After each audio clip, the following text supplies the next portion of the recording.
I know you went over this a long time ago about when you're supposed to create a group. Like if I want to create a group with my chapter, for some reason, like. Now, are we talking in text messages or are we talking in the address book? Address book. Like your contacts. Okay. The quickest way to do it is, of course, when you have your contacts open, do Command-Shift-N because that's going to be for a new group. Okay. It's automatically going to say untitled edit text. You know all that. I mean, you're not no new. Once you hear that, just type what you want the name to be. Okay. The mistake that people make, even me sometimes, is they VO away from that. You don't want to do that because then it's going to throw you in a loop. The quickest way to make that stick is just to hit enter. Once you hit enter, so press Command N and then name your group. Command Shift N, because Command N is just a new contact card. Command Shift N is a new contact group. Okay. Now, after you do that, after you name it, hit enter, it's gonna probably, I don't know if it'll keep you in the table or if you'll be just to the left or right of it, but just VO right arrow or left arrow until you can find. It's gonna call it the contact group table or something like that. I forgot what the exact name is, but you'll know what it is. Mm-hmm. Go back to your main contacts. I don't know what you use, Gmail, iCloud, whatever it is. Yeah. Wherever your main contacts are, you want to stop interacting once you get to it. Go over. It's not confusing. I mean, I call it easy because I've been doing it for years. But it's gonna bring up whatever the last contact you were dealing with, whether you searched for it, looked at the number. That's gonna be the contact that's gonna be displayed. Okay. Ignore that, because you're gonna go past that. There's gonna be a search field. Ignore that too. Then you're either gonna come to a scroll area or a table. Whatever one it is, you want to interact with it. Okay. If it's a scroll area, it's going to have the letter of the person. I don't know how you sort your contacts. I sort mine first to or last to first, even though it displays first to last. Okay, so whatever letter that person's name starts with, that's what letter is going to be in the first part of that scroll. Hold on, Judy. I see your hand. Then to the right of that is going to be the table of contacts. I almost said table of contents, but it's going to be the table of contacts. Mm-hmm. You want to interact with that table and go find the contacts you want. Now, this is the part that you have to remember. I mean, because I know you probably got like 40 or 50 people you got to put in this list. Whenever you want to get to the contacts that you want. So say you are going down to Bob. When you get to Bob, you want to VO Command Enter. Okay. Then find the next one. VO Command Enter. Repeat this process until you get everybody that you want. Okay. Please listen to this next step. Do not, and I repeat, do not stop interacting until you push Command C to copy. Because if you stop interacting before you do that, you're going to have to start all the way back over. Once you push Command C to copy, then you can stop interacting until you can stop interacting to get to the main screen. Go back left to that contact groups table. Go back or interact with that table. Find the name of the group that you created. Once you get there, stop interacting and go over to the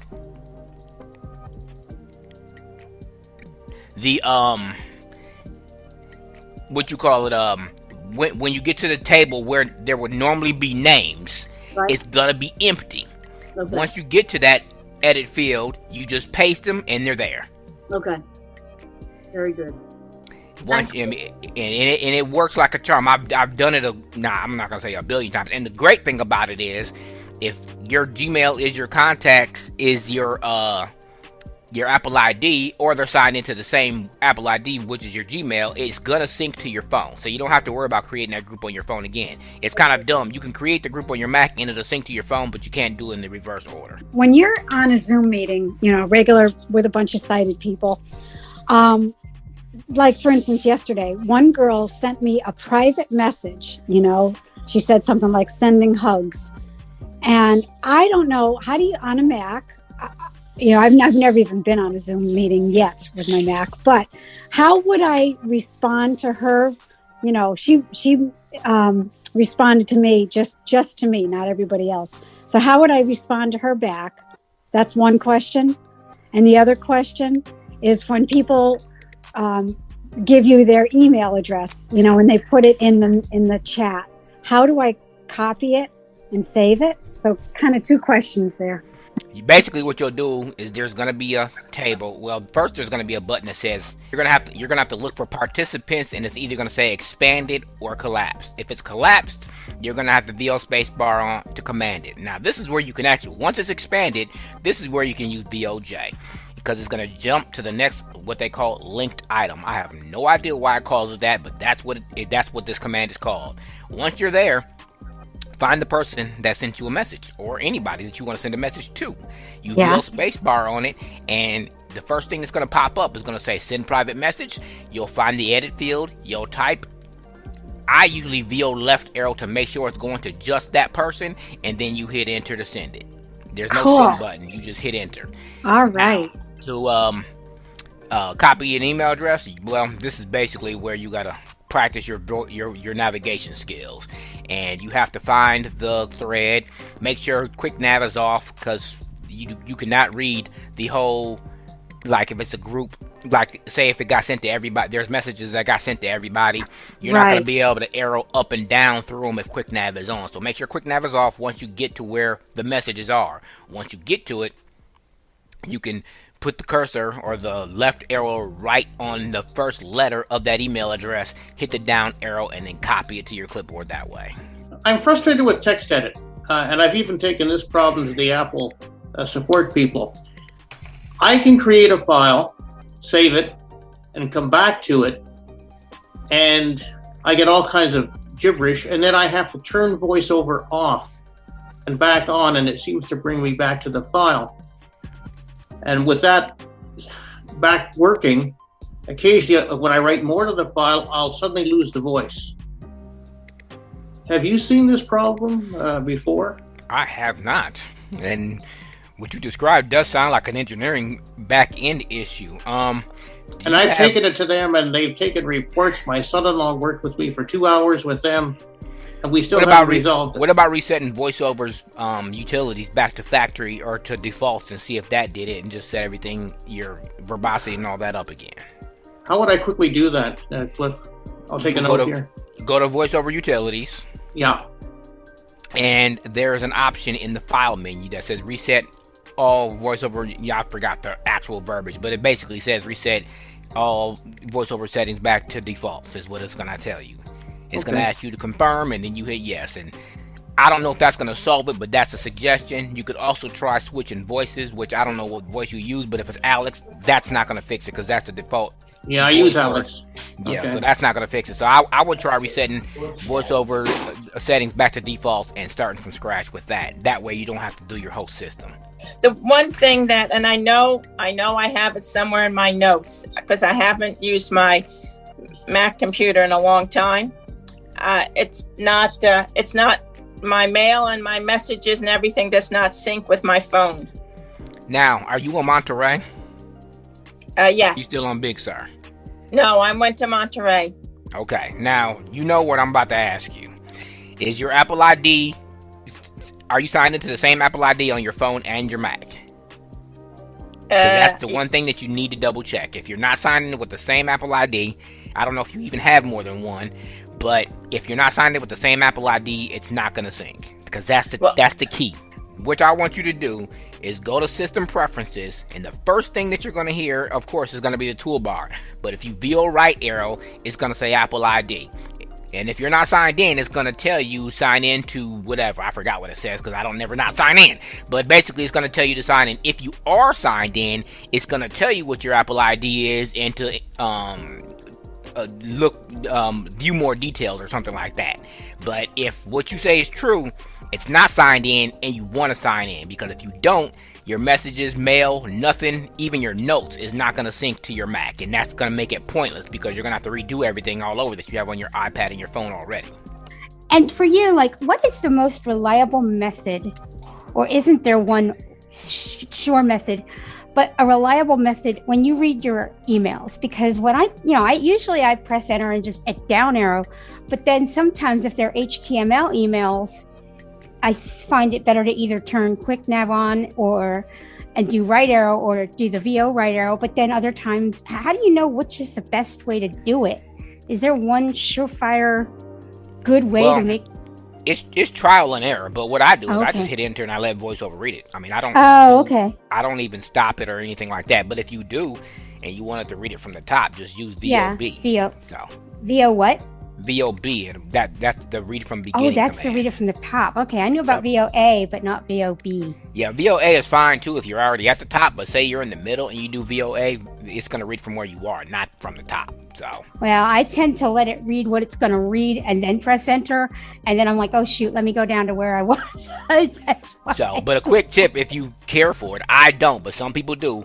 You could always go to the mail preferences, go to view, and set your preview on 2 or 3 lines. That'll read most of the message, depending on if the person wrote you a book or a short note.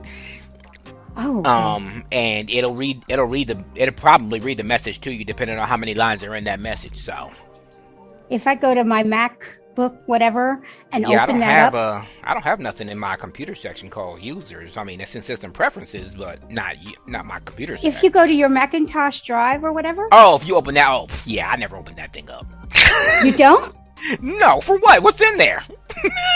Well, then how do you get to like your Dropbox or, I mean, I know how to get to downloads and everything, but like Dropbox or whatever. Your Dropbox, unless you changed it, is going to be in your home folder, and you can get to that by Command Shift H and then just push Really? Dropbox. Yeah. Oh, that's Let me easier. see. Command Shift H. I've been going a long I just pushed way. Command Shift H and I did DR for Dropbox, and it brought me round to it. Of course, I can't just do D because downloads will be first. Yeah, I pushed D for But you Google can Drive. do like DR if you want whatever. Can you do that Right. in your applications folder? Like if I want like Twitterific or Tweezcake TW or Yeah, you can do it anywhere as long as you know what it starts with. You can do it. I mean, 'Cause first if I letter press navigation T- works anywhere. Yeah, because if I press T twice, it doesn't always take That me. that's because that's a Windows habit. Well, yeah, that's true, But yeah, if anywhere you are, it doesn't matter. iCloud Drive, applications, even in your system preferences. If you know the first letter or the first couple letters, because like some of them have the same first letter, like sound and system. I'll do SY if I want to go to system, SO if I want to go to sound. What else? There's another S in there somewhere. Oh yeah, startup. ST for startup disk. If you do the first couple of letters, even 3 letters, if it's depending on what the second letter is, it'll take you right to it. And another thing that you might want to do too, because some people don't know this, is you can actually sort your folders like Windows, and this is one of my habits that come from Windows. I like my folders on top and then the single files. Yes. So, do you have your set like that already? No. So what you would do is I would open up my iCloud Drive. I use list view, so I would interact with the table. Right. And I push Command Shift A. Now I push Command J. I forgot what the name of it is, but that basically is your view menu. You'll VO right arrow. It'll say sort. It'll say group by, and it'll probably say none because you haven't changed anything. But if you VO spacebar on that and hit the letter K, it'll say by kind, and that will put the folders on top. Then if you keep going, it'll say So what I did is I went to my iCloud Drive folder. I interacted with the table, and I hit Command A to select all. Then I hit Command J as in jump, and then that says group by, and mine is already on kind. And then it says sort by, and I have mine on name, but you can sort by last day open, last modified, date add, whatever. Name is just easier for me. And then it goes into icon size and all that. But at the very end, which is definitely something I know Windows users want, is there's a checkbox that says, and I gotta go to the course because I can't. Oh, calculate all sizes. So that means when you go to a file or folder, it'll tell you how big that file is. So yeah, just and that's in any folder. It doesn't have to just be iCloud Drive or your music. I mean, any folder you go into, if you select all once you're in the table and do Command J, and there's even a checkbox at the very end that says use as default. So if you check that box, no matter what folder you go into, it's going to look the same. I don't really have a specific question. I'm just trying to get my head wrapped around the interactions and the scroll bars and the collectives and I understand groups, and I know VoiceOver tells me what to do and how to do it, but I've kind of bumped around a couple times and been in places where I'm interacting with something and then it gives a percentage. it doesn't say scroll bar. I wish I could remember the name, because of course I can't find it this morning. Because that's just how it goes. You actually already have it. I think you're overthinking it, because whenever you hear a vertical scroll bar or scroll area, group, table, list view, all those areas are areas that you're supposed to interact with. Now, I don't know, do you use QuickNav or just the VO keys? Right now I'm using the VO keys because I'm just not yet. I know how to use QuickNav coming away from Windows, but I didn't want to get too tangled up just yet in that. And I had accidentally enabled QuickNav the other day and wasn't able to move. Yeah, and another friend who has a Mac was showing me how to, that I had said you got to turn that off, as you said. And so, but I'm just trying I use QuickNav probably 90% of the time. The only time that I actually really turn it off is when I got to fill in an edit field, which is like pages, text edit on the web, in the search field, stuff like that. But other than that, I know how to use the VO keys. I was taught on the VO keys, because when I first started using the Mac, QuickNav wasn't even available yet. And what it sounds like is you just need a little practice. That's all. Yeah. And if you ever forget what a key does, you just do VO command VO and the letter K, and everybody by now knows what the interaction keys are. VO shift, up and down arrow, up to stop interact, down to interact. And I think where you might be getting hung up is once you interact, people think that they have to keep their hands on the voiceover keys. You actually don't. Once you interact, you can just use the up and down arrows to read what you want, and if it's a table, you can just VO to the right, or you can just hit the right arrow and go over. The only time that the VO keys really come into play is when you're in a table and you have to jump from one section to another, and you have to stop interacting and re-interact and stuff like that. But based on what you said when we first started, I think you got it. You just have to ignore some of the percentages, or I don't even know what those things are. If you remember, or you are doing something, and you can email that phrase to me and let me know what it's doing, because what it sounds like is VoiceOver just giving you more information that you need, and what you might want to do is go to like certain verbosities. Like I turn certain ones off and I turn certain ones up. Like for instance, I want to know when there's a checkbox. I want to know when there's a button. But I don't want to know when there's a graphic or an image. So, those are a couple examples. So, and it also might be VoiceOver reading you numbers by digits instead of words. That could be another thing that's happening. The one thing I want to tell everybody that's on here, that it could be very tricky, because especially if you're using a Bluetooth headset or a Bluetooth headphones, if you go to the control center and you find Bluetooth, you don't want to VO spacebar on that, because that is going to turn it off. And you it'll be fine for those who use a Bluetooth keyboard with their MacBook Pro or MacBook Air. But say you're using an iMac like me, or a Mac Mini, and you turn Bluetooth off and you're using a Bluetooth keyboard, if you don't have a lightning cable available to plug into your computer, you are screwed. You want to VO command spacebar to get the actions and hit more details. You don't want to turn it off, because that keyboard will be useless. Pages open window 13 of the contest.docx group. All right, it opens up in I guess it's opening in a document that I created, but I don't know how you all were teaching how to go in so that you could select just like a blank page, and then when you go in there and you want to create a document, you could just come in and then you have this blank page and you can start typing. All right, now let's back up. What do you want a default template? Is that what you're saying, or do you want to select it each time? I would like to have a default template. Okay. But then we'll stop there. Also, Cliff, go ahead. But also, when I come in and if I'm on some document or something like here, it's saying that this document is here, I don't know how to get to the edit field so that I could do anything with it. Well, the first thing you would have to do is open this document. Basically what it's doing is it's showing you your list of pages documents. It's not open. It's just landing you on the last one you were working with, it sounds like. All right, now what I want you to do is you know how to stop interacting, right? The shift up arrow. Up arrow, right. I know how to do that. All right, stop interacting. Out of column view, browser, one item selected. 13 of the. All right, so VO right arrow. Okay. Cancel button. Open One more. button. Now, stop right there. See, Mhm. now what it's doing, I hate to say this because it's personal preference, but your first I problem, don't have a preference yet. your first problem is you're in column view. I absolutely hate that view. Well, then I want in column view. I don't know how I got in there. It just All I right, think do me a favor set up. and just hit Command 2. Command and the number 2. Okay. Sidebar table. No selection. Now, now VO right arrow. VO right arrow. Vertical splitter. Okay. You are One currently more. on a list view table. There we Okay. go. Now you're in list view. Now, Mhm. if you interacted with this table, it's going to give you a list of documents that you've worked on, and you could either VO spacebar on it, or you could stop interacting and go all the way over to the OK button or open button. But Okay. so let me explain it to you. When you open up Pages, Text Edit, Numbers, Word, it doesn't matter what program it is.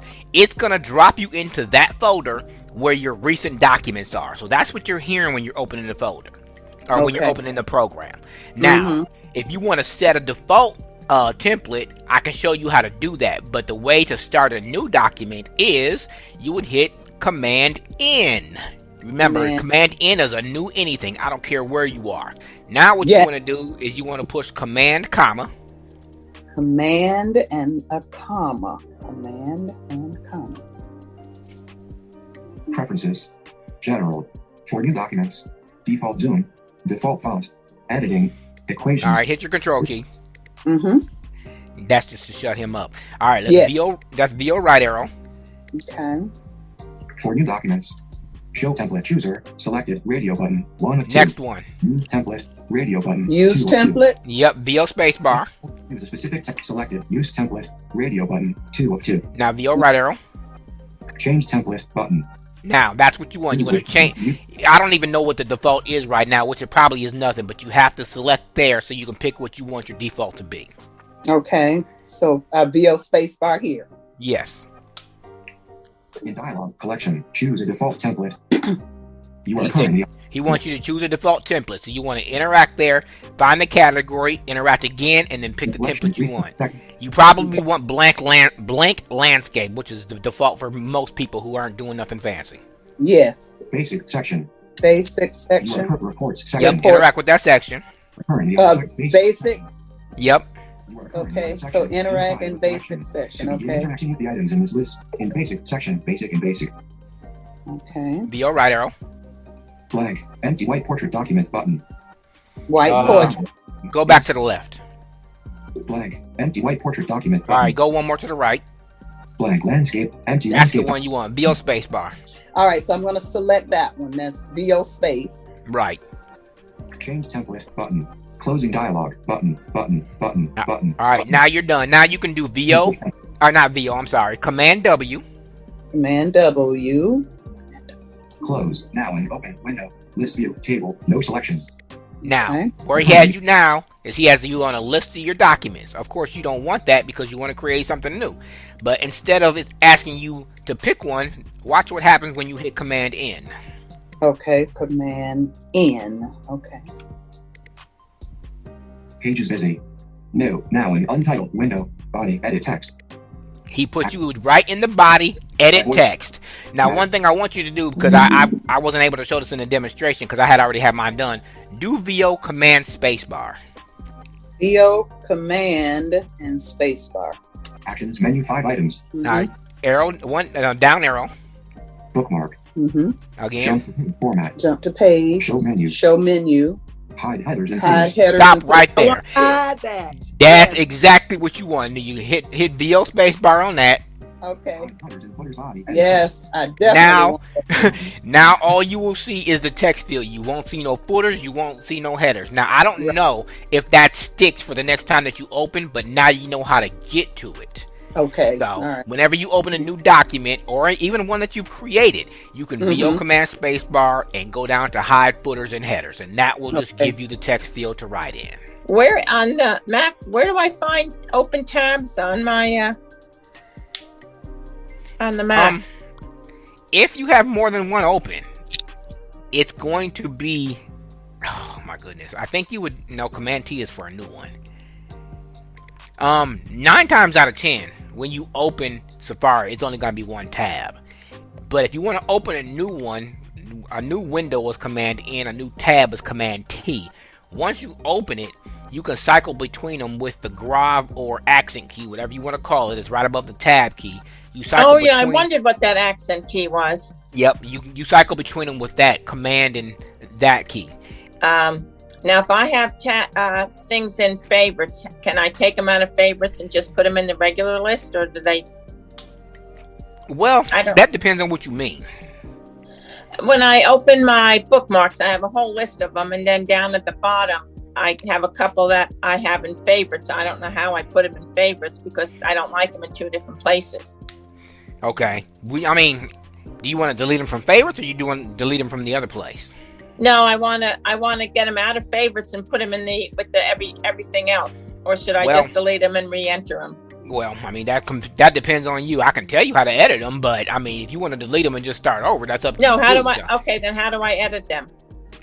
When Safari is open, you want to push it's Command Option B is to edit your bookmarks, and you can go in there, move them up and down. And the way you move them up and down, you would go to the bookmark, say it's Google. It's not, but just say it's Google.